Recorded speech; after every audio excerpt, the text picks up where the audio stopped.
The Centre and the All India Muslim Personal Law Board or AIMPLB are at odds over the Waqf Amendment Bill 2024 introduced in the Lok Sabha in August and later referred to a joint parliamentary committee after heated debate. Aimed at regulating Waqf board operations and property management, the bill has sparked nationwide protests, with the AIMPLB calling it an attack on the constitution and a move targeting Muslims.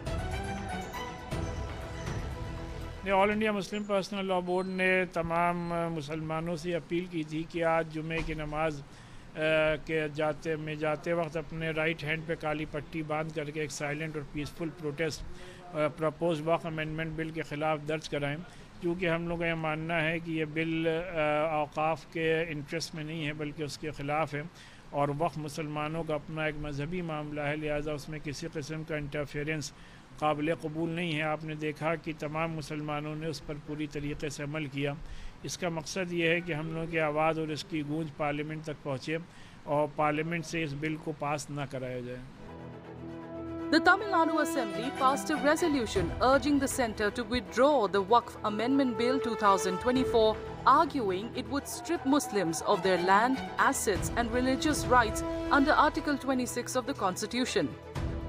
The bill aims to amend the Waqf Act 1995 to address issues in regulating and managing Waqf properties. देखिए, वक्फ के तहत जो properties हैं वो constitution से protected हैं। वक्फ में जो प्रॉपर्टीज़ हैं वो वक्फ से मुतालिक जो कानून है शरीयत एप्लीकेशन एक्ट 1937 जिसको हमारे कानून ने, हमारे संविधान ने मान्यता दी है। Waqf, a key aspect of Islamic law, designates properties for religious or charitable use and is managed by a mutawalli who oversees and administers these properties with irrevocable ownership. As per the Press Information Bureau, Waqf boards oversee 8.7 lakh properties across 9.4 lakh acres in India, valued at 1.2 lakh crore rupees.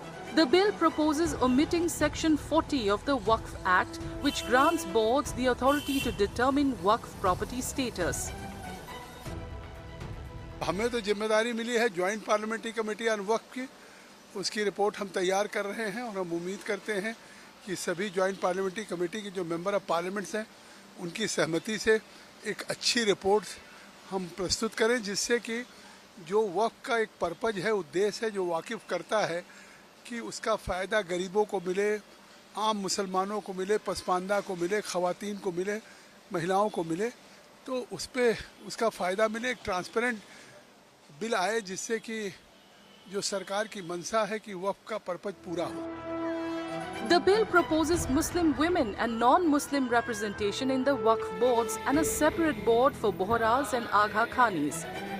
It grants district collectors authority over Waqf property disputes and introduces 40 amendments to limit Waqf board powers, affecting 32 boards managing over 8.7 lakh immovable and 16,000 movable properties nationwide.